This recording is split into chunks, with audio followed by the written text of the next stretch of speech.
بالله من الشيطان الرجيم. بسم الله الرحمن الرحيم.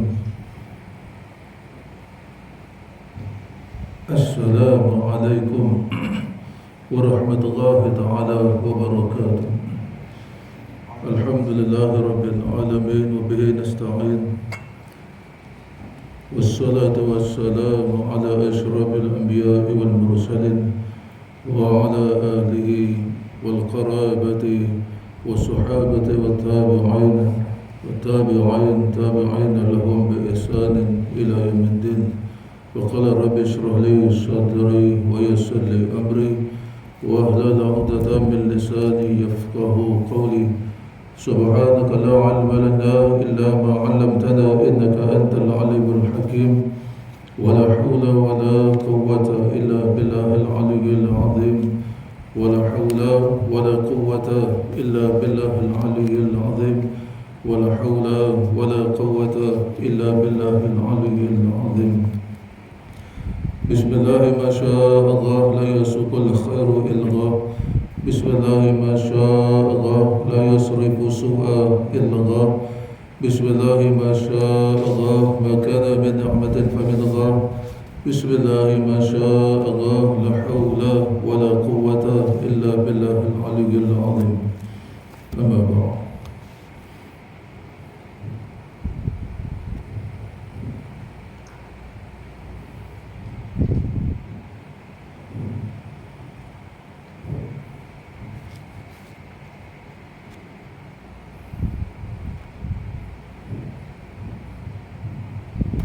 Waqala al-musannifu,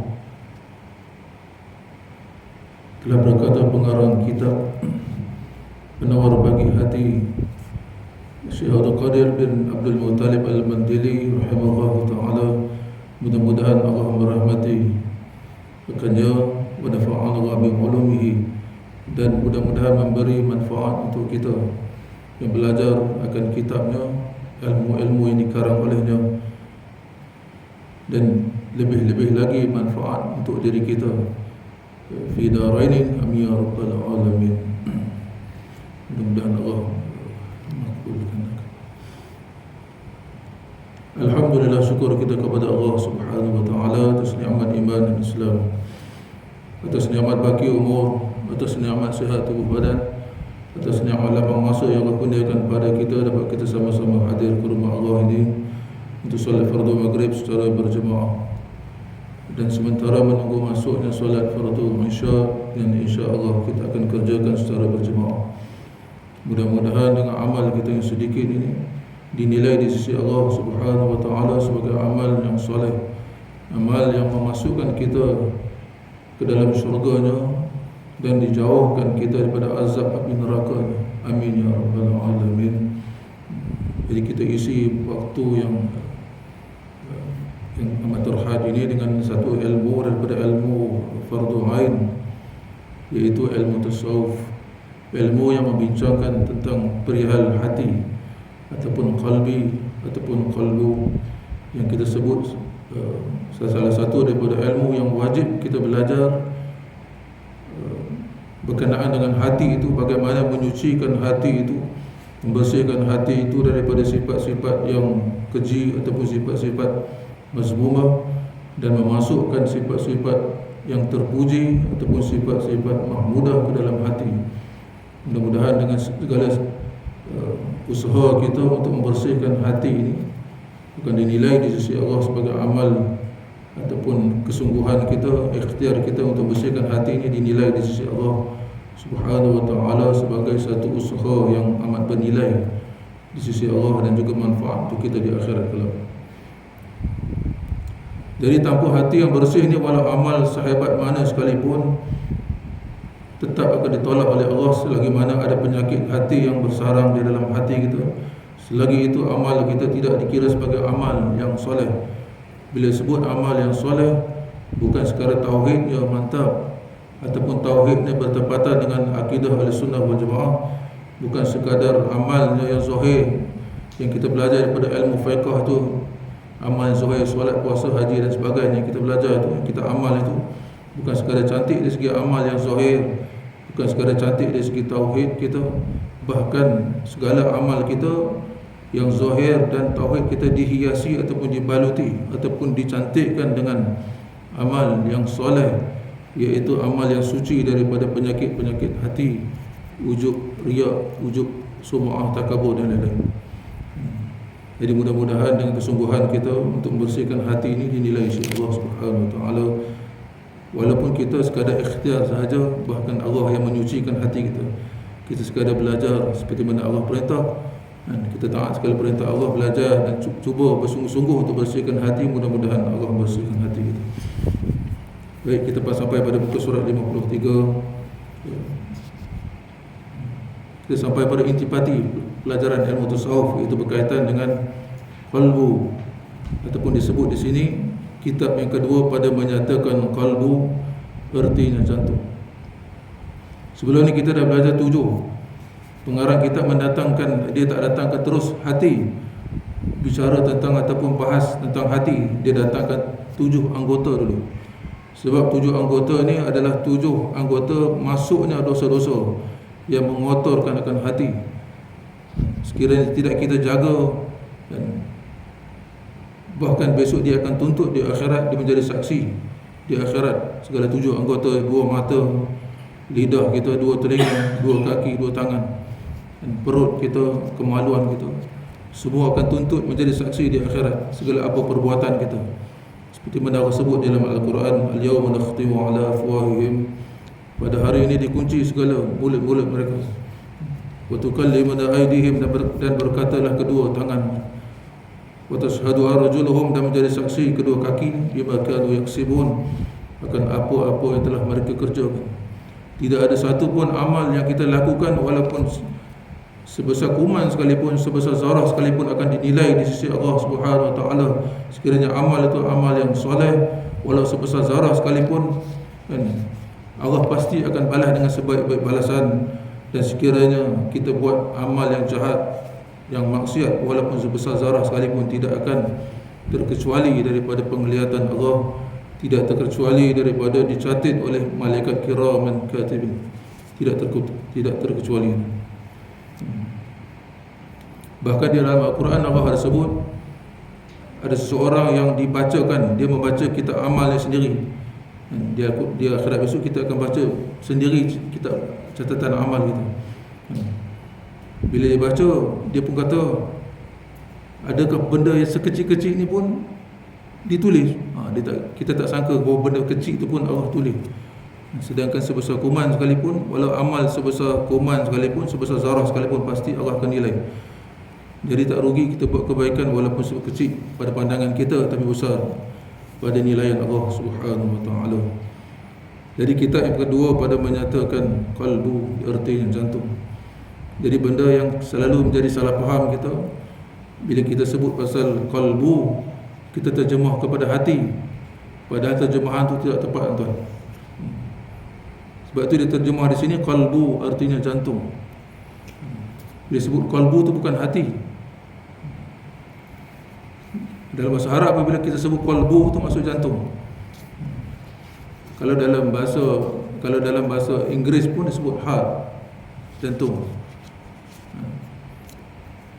Kalau hati dalam bahasa Arab kibdun ataupun kibid, tu hati. Fungsinya pun berbeza, tu. Jantung dalam badan kita mengepam darah ke seluruh tubuh badan kita. Duduk dia di belah kiri, bukan kiri sangat, tapi kiri sikit daripada tengah ni. Kiri sikit. Sebab tu kita sunat, kita letak kiam kita di sini, bukan di sini. Sengit sikit. Tak. Di bawah susu belah kiri ni, tapi bukan kiri tepat di bawah, kiri sikit. Jantung tak ada situ, diapit oleh paru-paru. Paru-paru yang tempat kita bernafas tu, kita tarik udara dan kita hembus udara tu, paru-paru ni mengapit jantung. Jantung kita ni sebesar penumbuk ni. Daripada mula Allah tiupkan roh di alam roh, tiupkan roh ke dalam jasad kita, maka bermulalah jantung ni berdegup sehingga sekarang, tak pernah berhenti walaupun satu saat sekalipun. Sehinggalah sampai satu masa, satu tempoh ajal kita, maka Allah akan hentikan degupan. Selagi mana degupan ini berdenyut dengan perintah Allah. Maka selagi itu ada peluang kita untuk kita berbakti, beramal dan mengumpul bekal sebelum kita dihentikan degupan jantung. Satu-satunya anggota dalam badan kita yang berdenyut, lain hidup tetapi tidak berdenyut, hanya jantung satu-satunya yang berdenyut. Tugas dia mengepam darah ke seluruh tubuh badan. Manakala hati itu kibit itu letak belah kiri, belah kanan, bawah sikit. Belah kanan, kalau nak dibandingkan daripada jantung belah kiri ni, bila duduk belah kanan, bawah sikit daripada kedudukan jantung. Jadi dia anggota hati ni merupakan anggota yang paling besar dalam tubuh badan. Tugas dia salah satu, ada banyak kan fungsi hati ni. Antaranya dia menghuraikan lemak-lemak yang masuk dalam badan kita dan juga menyahkan toksik-toksik ataupun racun-racun yang masuk dalam badan. Itu antara tugas hati. Jadi hati di sini seperti mana yang kita sebut hati-hati, bukan hati, tapi kita sebut qalbu dalam bahasa Melayu pun qalbu juga. Qalbu, hati. Qalbi, hatiku. Kalau qulub tu hati-hati, jamak daripada perkataan qalbi ataupun qalbu. Jadi qalbu ni dengan qaf, huruf qaf. Kalau dengan huruf kaf dia jadi kalbun, ejaan sama tapi maksud anjing. Kalau dalam bahasa Melayu pun, kalau kita ikut pakar bahasa Melayu ni, dalam tulisan Rumi ni, kita tulis qalbu, jantung kita ni, dengan huruf Q. Jadi huruf Q ni sama dengan huruf qaf bahasa Arab, qal. Kalau kita nak tulis, kalau kita tulis dengan huruf K, sama seperti dengan huruf kaf dalam bahasa Arab, bermaksud qalbun, anjing. Itu dari segi bahasa. Jadi hati di sini bermaksud jantung. Dan hati zahir jantung itu pun Allah jadikan dia merupakan anggota yang paling utama dalam badan kita, merupakan raja segala anggota. Dan begitu juga batin daripada jantung itu pun, qalbu kita sebut batin itu pun anggota yang paling utama yang Allah jadikan. Maksudnya zahir itu pun anggota yang paling utama, batin itu pun anggota yang paling utama. Dan seperti mana Allah sebut dalam hadis, seperti mana Nabi SAW sebut dalam hadis.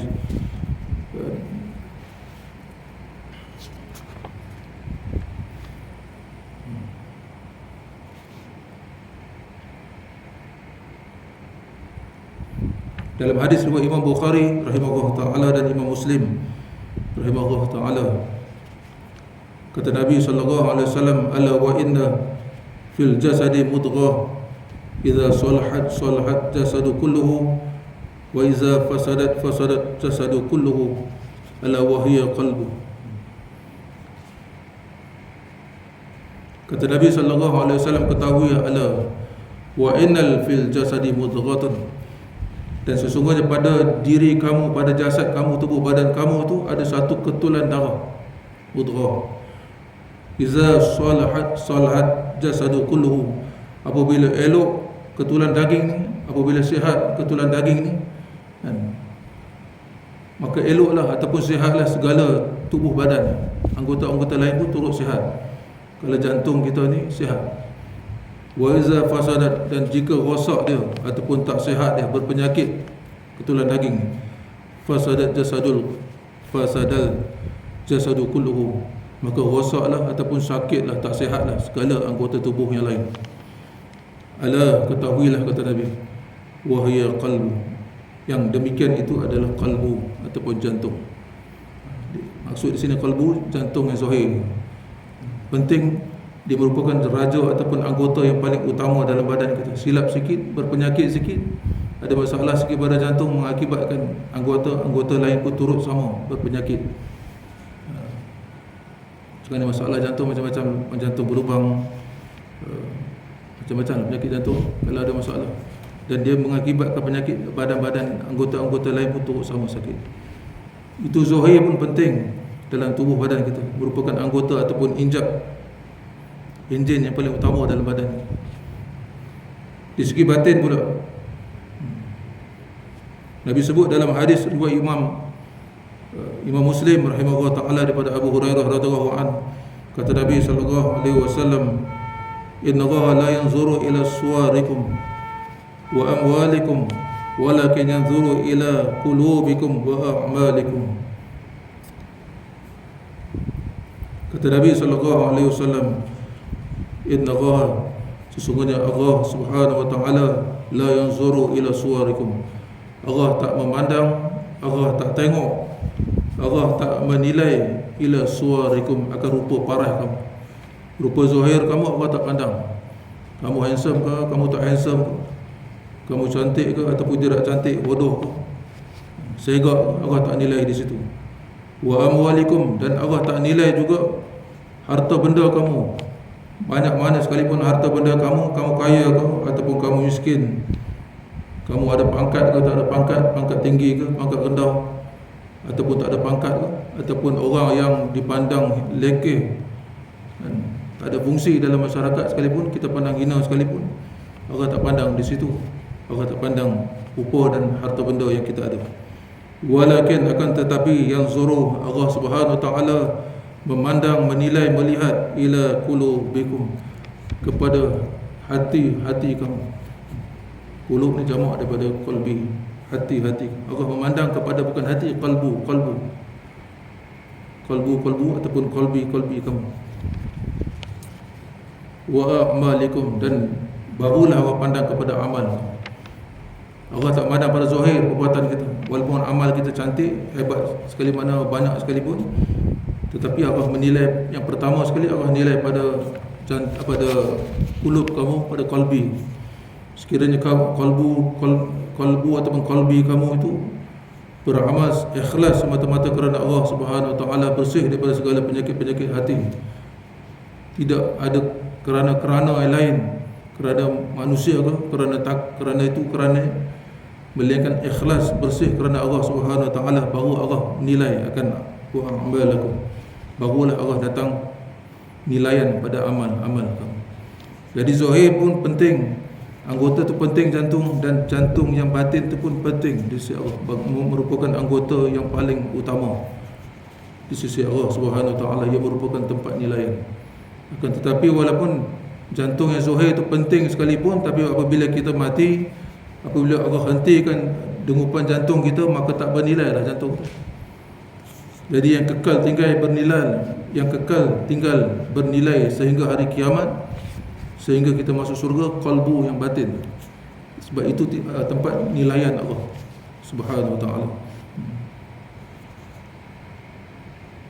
Jadi anggota yang zahir jantung tu, walaupun berpenyakit macam mana sekalipun, tak menyebabkan dosa, tak menyebabkan kita masuk neraka, kena azab. Tetapi kalau hati yang batin itu berpenyakit, itu menyebabkan kita akan masuk neraka, akan diazab oleh Allah subhanahu wa ta'ala. Jadi penyakit yang paling berbahaya sekali bukan penyakit jantung ataupun penyakit-penyakit lain yang ada dalam badan kita, tapi penyakit yang paling bahaya sekali ialah penyakit batin. Penyakit jantung yang batin itu paling bahaya. Kalau kita tak ambil perhati betul-betul, kita tak cuba untuk baiki dia, untuk ubati dia, maka dia akan menjadi membebankan kita besok di akhirat. Nak masuk syurga tak boleh.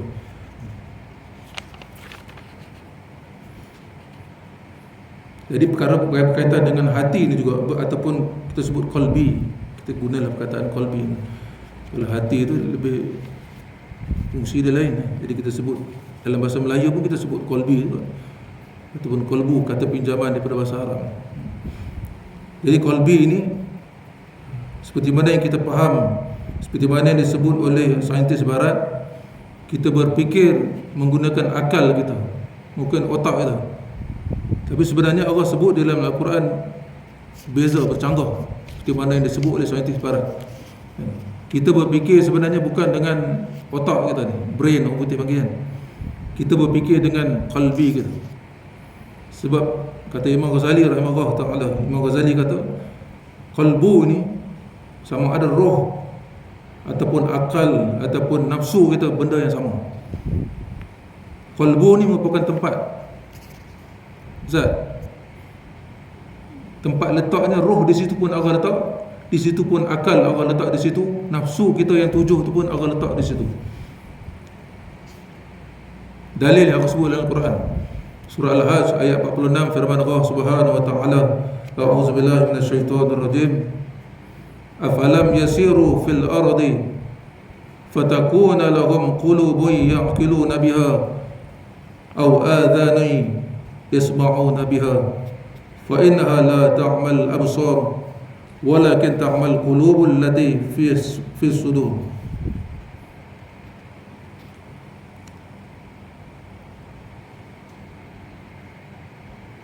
Firman Allah Subhanahu wa ta'ala, afalam yasiru fil ard, apakah mereka, ayat ini turun pada orang-orang kafir musyrikin Mekah.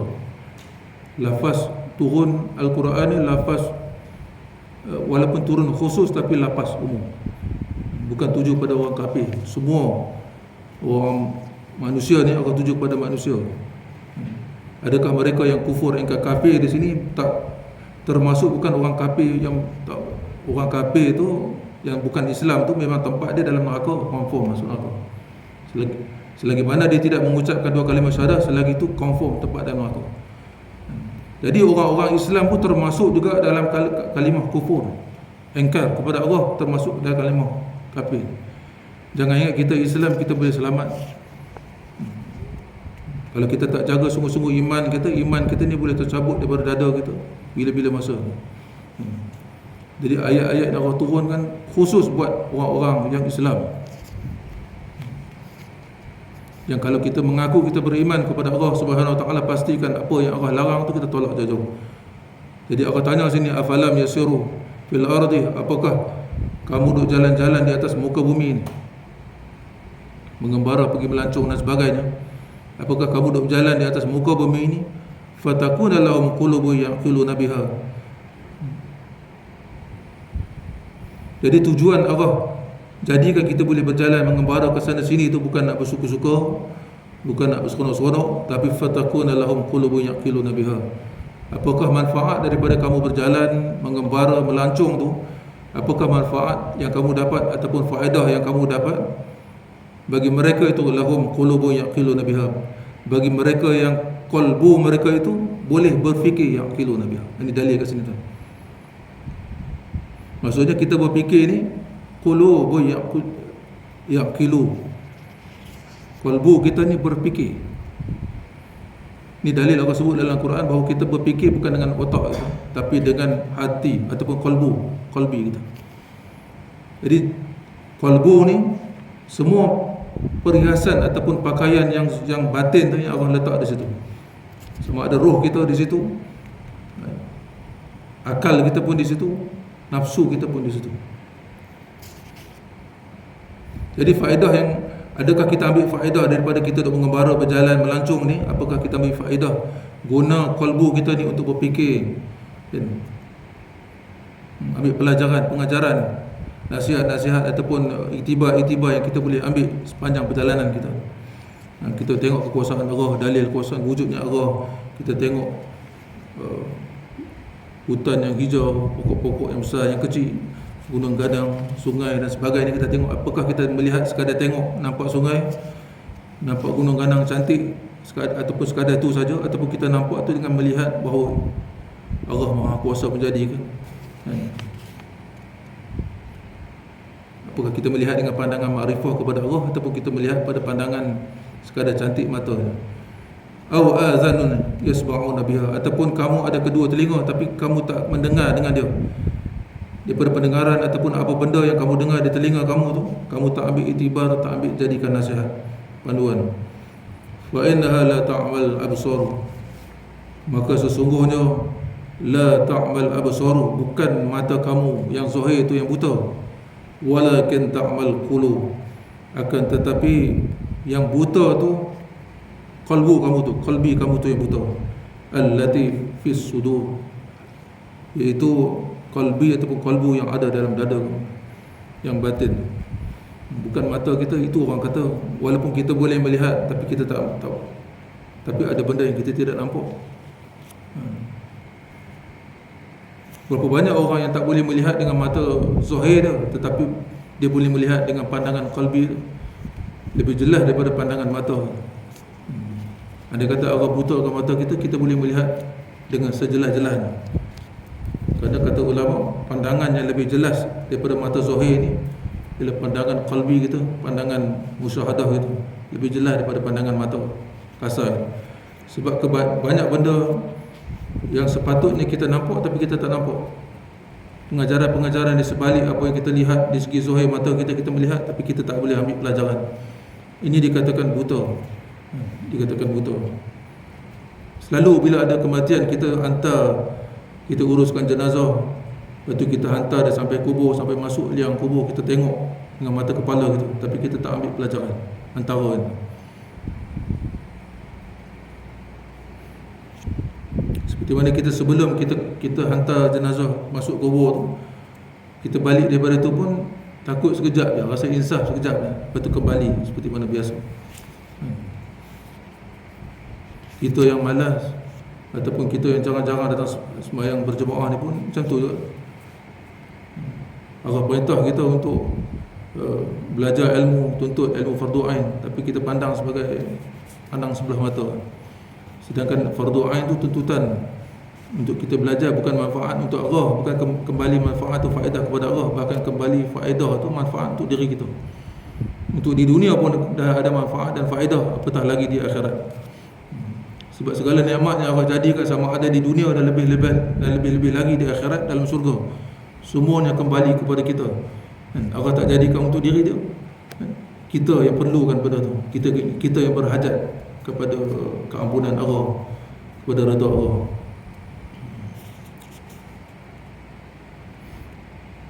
Jadi kata Imam Ghazali rahimahullah ta'ala, qalbu tu adalah tempat letaknya roh, akal dan juga nafsu. Tidak seperti mana yang kita faham, jantung, apa yang kita sebut jantung, sepatutnya jantung qalbu tu kita sebut hati. Padahal qalbu tu adalah jantung. Sama ada qalbu yang zahir ataupun qalbu yang batin. Dan padanya itu bab kitab yang kedua ni ada 10 bab yang mengandung akan sifat kecelaan yang 10. Ketahui olehmu bahawasanya qalbu itu ataupun jantung itu ada baginya 2 makna. Yang pertama qalbu jasmani, yang kita sebut qalbu jasmaniyun, iaitu daging yang ditaruh di dalam dada sebelah kiri. Di kiri sikit daripada tengah. Kalau tengah badan kita ni, kiri sikit di bawah susu kiri. Di situ tempat kita letak tangan kita masa kita kiam.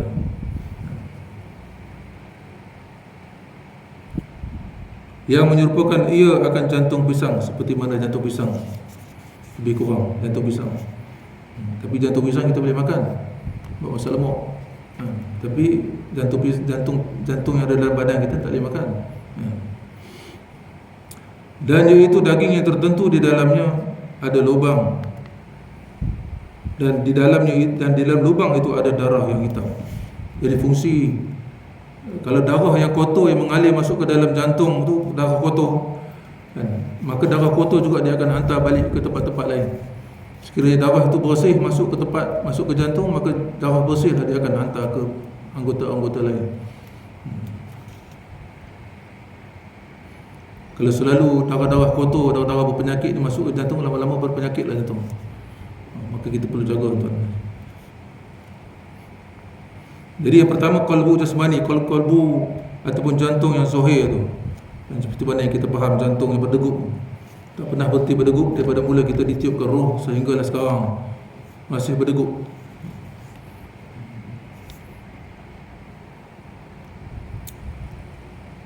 Yang kedua qalbu rohani ataupun qalbun rohaniyun, iaitu sesuatu yang halus ataupun seni yang tak dapat dilihat dengan mata kasar, yang mengetahui dan mengenal. Fungsi qalbu ataupun qalbi yang zahir, yang batin ni, fungsi dia untuk mengetahui, untuk ambil faham, untuk berfikir. Apa juga yang jahat daripada nafsu yang jahat, nafsu yang baik keluar daripada sini. Dan mengenal, kita kenal Allah ataupun kita kenal suatu benda tu menggunakan qalbu yang batin ni. Mengetahui dan mengenal dan yang mendapat daripada manusia. Jadi manusia dalam fungsi tubuh badan manusia ni bukan sekadar anggota yang zahir saja, bahkan anggota yang batin pun ada dalam badan kita. Jadi anggota batin itu semua duduk di qalbu, dan ia hakikat manusia. Jadi hakikat kejadian manusia ni Allah jadikan zahir, ada zahir, ada batin. Semuanya ada zahir, ada batin. Ibadat kita, amal ibadah kita pun ada zahir dan batin. Di segi zahir pun ada sah, ada batal pahala. Di segi batin pun ada sah, ada batal dari segi batin. Kalau sah di segi zahir saja tapi tidak, dan batal di segi batin, ditolak, tak ada pahala. Pahala tu datang daripada batin, bukan daripada zahir. Jangan kita ingat kita buat ibadat, kita dah buat sempurna dari segi sah batal, kita rasa kita dah ada pahala. Pahala ni bukan wajib Allah bagi. Allah itu, pahala ni hak Allah, hak mutlak. Bukan untuk kita nilai, kita buat ibadat sekian-sekian, kita sembahyang banyak sekian-sekian, kita berzikir banyak sekian-sekian, pasti Allah mesti dapat pahala. Itu maksudnya kita bergantung, bersandar pada amal kita. Sedangkan amal kita bukan memasuk kita dalam surga. Bukan wajib bagi Allah masukkan kita dalam surga dengan amal. Harus bagi Allah saja. Allah nak masukkan kita ke dalam surga, ataupun Allah nak lempar kita masuk dalam api neraka, itu hak Allah. Bukan wajib kita sembahyang Allah bagi pahala. Tetapi inna Allah la yukhliful mi'ad. Tetapi kita berpegang bahawa Allah tu tak menyalahi janji. Pasti Allah akan masukkan, walaupun di sisi Allah harus, tapi maksudnya kalau Allah berpegang pada janji ini, Allah pasti masukkan orang-orang yang beramal soleh masuk ke dalam surga. Kalau Allah nak masukkan kita ke dalam surga, Allah akan ilhamkan kita perkara-perkara baik. Allah akan gerakkan segala anggota kita untuk buat benda-benda baik. Sebab itu perkara yang Nabi sebut dalam hadis, awal hidup seseorang anak Adam tu tidak berapa penting. Walaupun penting tapi tidak beberapa penting berbanding dengan kehidupan ataupun kesudahan di hujung hayat seseorang. Hujung hayat kita ni, tak kira lah umur berapa yang Allah nak takdir kita, Allah tarik nyawa. Di hujung hayat kita ni amat penting, Nabi kata. Kerana di hujung ni menentukan sama ada kita masuk surga ataupun masuk neraka, ataupun kita diazab dalam kubur, ataupun kita berdapat duduk dalam kubur, duduk dalam taman-taman surga, ataupun kita duduk dalam kubur dalam seksaan azab kubur. Di hujung-hujung umur ni lah paling untuk penentu.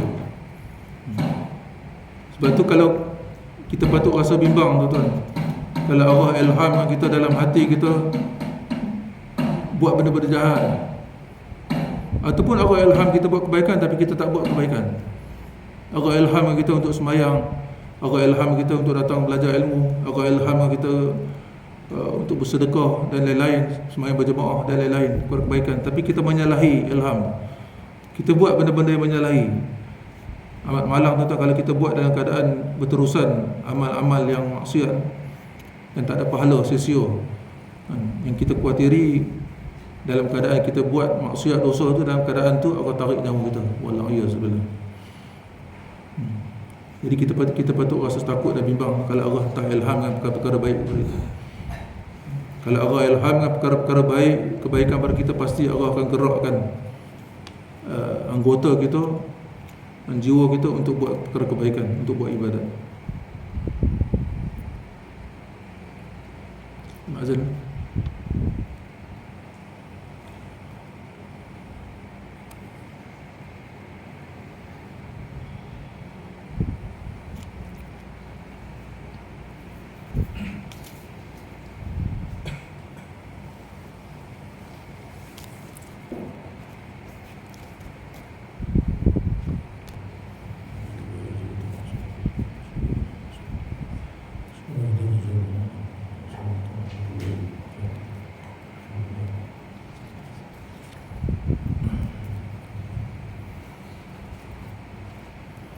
Dan ia hakikat manusia. Allah jadikan manusia itu ada zahir dan juga ada batin. Jadi yang patut kita perhatikan bukan sekadar zahir semata-mata, bahkan batin. Lebih-lebih lagi kita kena perhati. Dan ia juga yang dihadapkan kepadanya perkataan ia dan perkataan kepadanya perkataan dan ia jua yang disuruh dan yang dilarang. Jadi yang Allah perintah tu pada diri kita untuk beribadat kepada Allah tu zahir dan batin. Apabila zahir tu zahir yang kita nampak, perbuatan zahir yang kita nampak, itu pun Allah perintah untuk taat perintah Allah. Dan lebih-lebih di batin, hati, qalbi kita ataupun qalbu kita, roh kita, nafsu kita. Daripada nafsu, dalam ilmu tasawuf disebut nafsu ada 7 tingkat.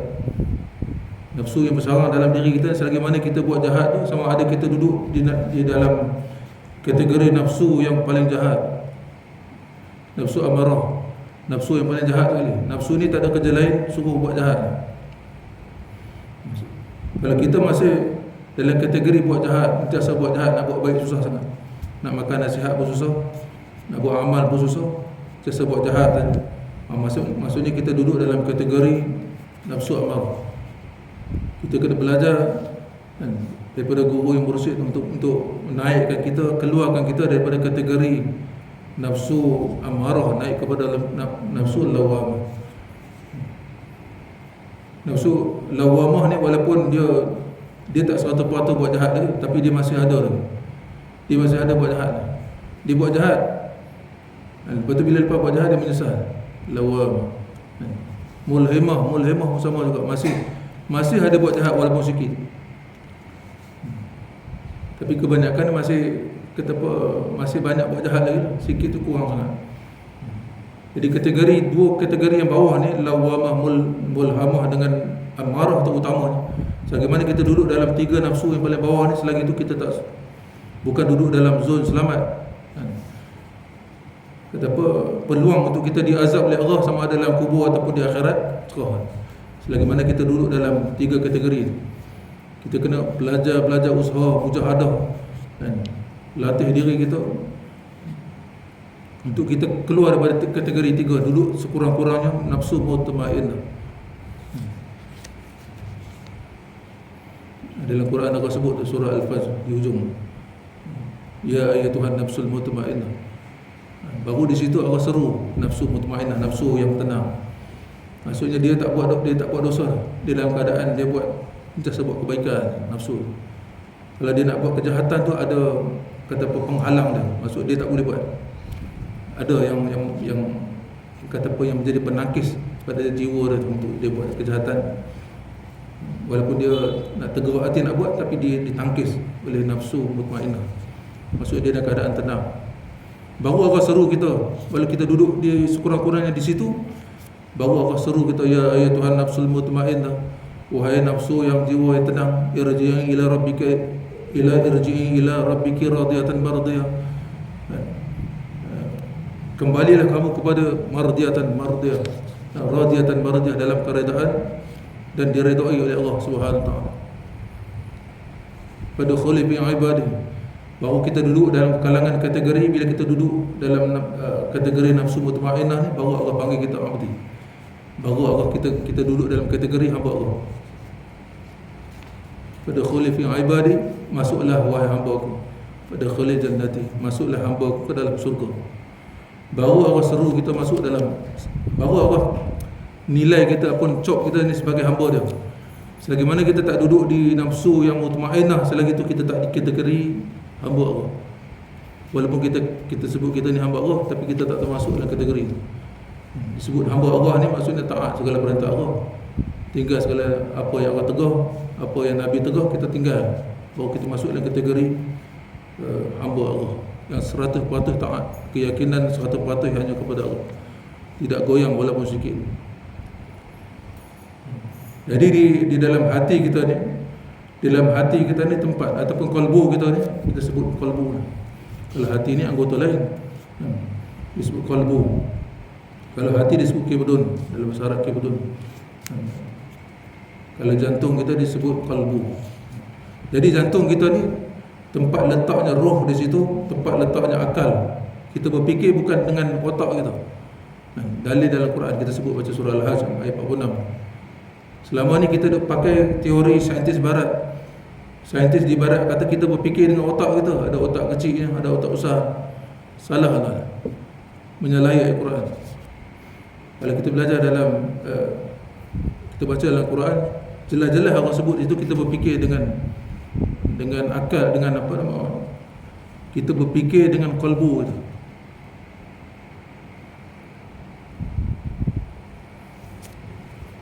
Tuan-tuan boleh rujuklah surah Al-Hajj ayat 46 tadi kita dah baca. Di situ Allah jelas-jelas Allah sebut kita berfikir dengan qalbu itu, bukan dengan otak. Jadi tempat-tempat segala perhiasan yang batin-batin tu Allah letak di qalbu.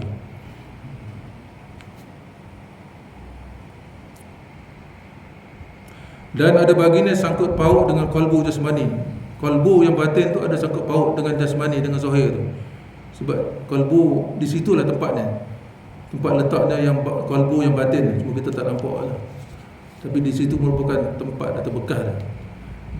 Dan sesungguhnya tercengang ataupun manusia ni tak boleh nak fikir dengan akal manusia biasa ni tak boleh nak fikir. Kebanyakan akal manusia pada mengetahui sangkut paut antara keduanya. Manusia tak boleh nak urai, manusia tak boleh nak kata apa fikir berkaitan. Sebab benda melibatkan batin, sebab dia berkait dengan roh. Hanya Allah bagi ilmu pada orang-orang yang tertentu, pilihan dia hanya sikit dia ilmu. Kerana persangkutan keduanya menyerupai akan persangkutan arak dan jisim. Arak ni sifat bagi jisim, sifat bagi jirim. Maksudnya sifat tu, jisim tu kita sebut sebagai jantung yang zahir tu, dan arak tu yang batin, yang duduk di dalam. Jadi sangkut paut itu berkaitan dengan sifat dan juga jisim, sangkut paut kedua. Atau persangkutan yang memakai perkakas dengan perkakas. Dan apabila disebutkan akan jantung di dalam kitab itu, maka dikehendakinya makna yang kedua. Itu makna qalbun jasmani ataupun qalbun rohani, yang rohani, bukan jasmani yang zahir. Jadi bila disebut jantung di sini, maksudnya makna yang kedua tu, makna rohani, makna qalbu yang batin. Dan ialah yang dikehendaki dengan firman Allah Subhanahu wa taala, a'udzubillahi minasyaitonir rajim. Qul ruhu min amri rabbi wa ma utitum min ilmi illa qalila. Surah Al-Isra ayat 85. Katakanlah wahai Muhammad, orang kafir tanya kepada Nabi sallallahu alaihi wasallam berkaitan dengan roh. Jadi Allah turunkan ayat Quran, qul, katakanlah wahai Muhammad kepada orang kafir, roh tu ataupun segala yang kita sebut roh, akal, kata ulama, roh, akal, nafsu ni benda yang sama, satu makna, cuma lafaz berbeza. Yang batin tu lah, yang jantung yang batin tu, kita nak sebut roh pun boleh, kita nak sebut akal pun boleh, kita nak sebut nafsu pun boleh, sama makna.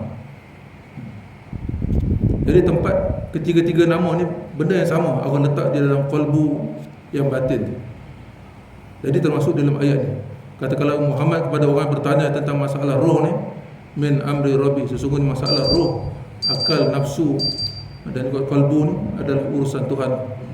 Wa ma utitum minal ilmi, aku tak bagi pengetahuan tentang roh ni atau benda-benda yang batin yang aku simpan ke dalam jantung, melainkan illa qalilah, melainkan sedikit.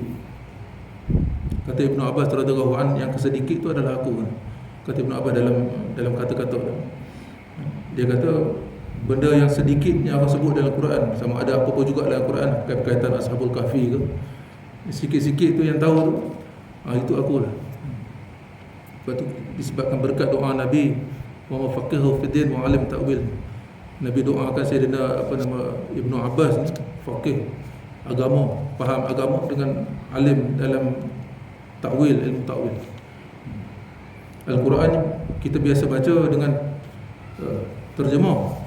Peringkat pertama kita baca Quran dengan terjemah ayat-ayat. Itu peringkat pertama. Peringkat keduanya dengan tafsir. Kita baca dengan tafsir. Itu naik apa martabat kedua tu. Bukan sekadar kita boleh membaca dan kita boleh terjemah bacaan kita tu, dan boleh kita tafsir. Lepas tu ada satu lagi ilmu dipanggil ta'wil. Daripada tafsir yang kita belajar, ini kita tak boleh belajar lah ta'wil. Ini anugerah pada orang-orang pilihan.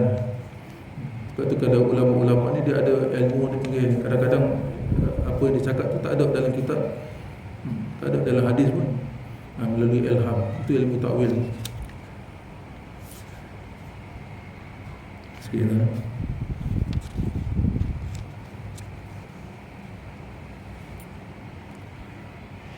Artinya bersabda olehmu, hai Rasulullah sallallahu alaihi wasallam, bermula roh itu daripada pekerjaan ataupun urusan Tuhan.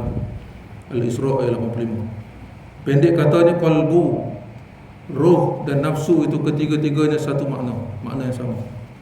Sama ada qalbu ataupun roh, nafsu ataupun akal, makna yang sama. Sebab benda tu letak di tempat yang sama. Ketiga-tiganya satu makna pada salah satu daripada segala makna ketiga-tiganya. Maknanya makna sama. Cuma lafaz berbeza tapi makna dia sama, benda yang sama.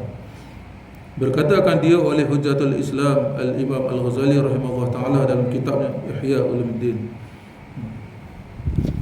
Jadi Imam Ghazali ni ada imam ikutan kita dalam tasawuf.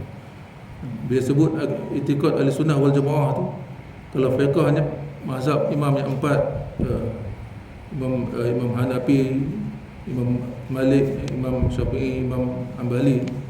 Kalau masalah tasawufnya, Imam Ghazali, Syekh Junaid Al-Baghdadi ataupun Syekh Abdul Qadir Jalani itu dan lain-lain, itu imam ikutan tasawuf. Jadi Imam Ghazali ni kalau ulama tulis kitab, kalau tak sebut nama dia tak sah. Mana-mana kitab tuan-tuan baca, sama ada kitab Jawi ke, kitab Arab ke, kalau tak ada nama Imam Ghazali ni memang tak sah. Tak sah lah, kata ulama tak sah. Bukan tak sah, batal. Maksud tak lengkap kitab tu kalau tak ada Imam Ghazali, kata-kata Imam Ghazali daripada situ.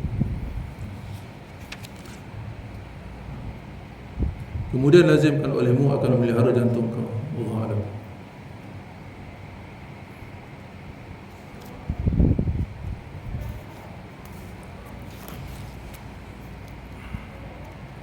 Nak tanya kita jantung.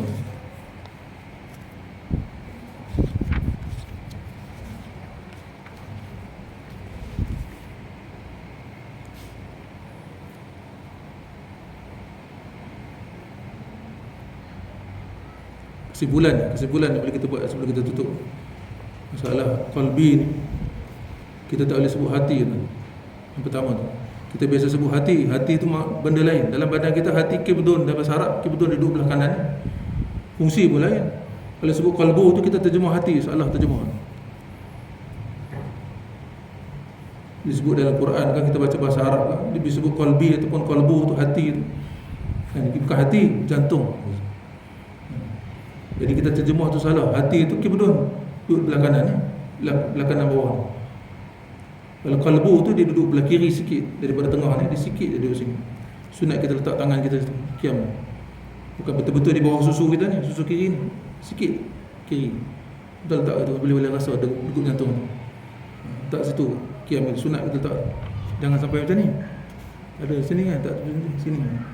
Ini nak buka buah, silat kan. Yang pertama yang kita terjemah hati itu salah. Yang qalbu sebenarnya ialah jantung. Sama ada yang zahir pun qalbu, yang batin pun qalbu juga nama. Jadi dalam bahasa Melayu pun ada sebutan qalbu, qal dengan huruf Q. Kalau kita letak huruf K di situ, sama, kalau Q itu sama dengan bahasa Arab huruf qaf, qalbu. Kalau kita letak huruf K di situ, sama dengan bahasa Arab huruf kaf. Kalau kita letak kaf itu, ejaan sama, kaf lam ba tu, qalb, anjing. Ejaan yang sama juga, tapi kita tukar huruf qalb, huruf qaf. Qaf lam ba, qalbu, bahu jantung. Kalau kita letak huruf kaf di situ, maksud anjing, qalbun. Jadi kalau tulis tuan-tuan, hati-hati kat tulis kat tu. Bahasa Melayu pun dia teliti sebab dia berkait dengan bahasa Arab. Qalbu, qalbiku, hatiku, qalbu, huruf Q. Jangan letak K, qalbu. Dia makna anjing. Tapi kalau dah biasa tu tak masalah lah. Tapi kalau dari segi perhati, dari segi bahasa, dia jadi pelik. Itu yang pertama. Qalbu tu ialah jantung. Semua ada zahir pun qalbu, batin pun qalbu juga. Yang kedua Kita berfikir selama ni, kita ada fikir mengikut pandangan-pandangan yang kita dengar sebelum ni lah. Kita berfikir menggunakan otak kita. Sebenarnya Allah sebut dalam Quran, kita bukan berfikir dengan otak, kita berfikir dengan kalbu tu. Tempat fikir kita di kalbu, bukan di otak. Kita diikut teori saintis barat ni, kata kita berfikir dengan otak kecil ni. Otak kecil ni ada berapa sel, dia simpan memori. Itu otak besar ni ada berapa ribu memori. Itu semua mengarut tu. Jelas-jelas Allah sebut dalam Quran. Baca balik sikit ni. Surah Al-Hajj ayat 46, tetap boleh rujuk. Afalam yasiru fil ardi fatakuna lahum qulubun ya'qiluna biha. Apakah tidak kamu berjalan mengembara di atas muka bumi ni, fatakuna, apa faedah yang kamu boleh ambil daripada kamu berjalan mengembara melancong di atas muka bumi ni? Dan apakah bagi mereka itu qulubun ya'qiluna biha? Adakah mereka menggunakan qulub mereka, hati mereka, ya'qilu, berfikir? Jelas dalam ayat Quran. Allah tak sebut otak di sini. Mukhul, otak. Allah sebut qulubun ya'qiluna biha. Apakah mereka tidak menggunakan kalbu mereka ataupun jantung mereka tu, yang batin tu, ya'qilu, untuk berfikir? Sebab tu ulama kata jantung ni adalah kalbu ni, kalbu, akal, roh, nafsu diletak di situ. Bila sebut roh, maksudnya samalah makna dengan akal. Akal pun dia, nafsu pun dia, kalbu pun dia. Aw adhanu yasma'una biha, ataupun mereka tak menggunakan telinga yang Allah bagi kepada mereka untuk dengar, ambil pengajaran. Dengan apa pendengaran yang mereka dengar berkaitan nasihat atau pengajaran. Fa innaha la ta'mal absar. Mereka manusia yang jenis tak guna mulut mereka untuk berfikir, tak guna telinga mereka untuk ambil pengajaran. Dan mereka ni bukannya ta'mal absar, bukannya buta mata, walakin ta'mal qulub, akan tetapi mereka buta qulub mereka, qalbi mereka buta. Walaupun pandangan zahir dia boleh melihat, tapi pandangan batin dia buta. Allati fis sudur, yang duduknya qalbu ataupun qalbi di dalam dada. Jadi yang pertama tadi, hati itu bukan hati. Yang maksudnya kita faham, hati itu bukan jantung. Jantung bukan hati, hati bukan jantung. Bila sebut qalbu tu adalah jantung. Sama ada zahir pun qalbu, batin pun qalbu. Yang kedua, kita berfikir bukan guna otak, tapi kita berfikir dengan qalbu. Yang ketiganya, sama ada qalbu, roh, akal ataupun nafsu, benda yang sama. Allahu a'lam.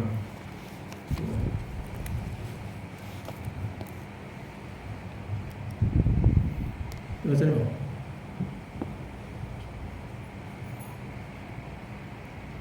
Faham?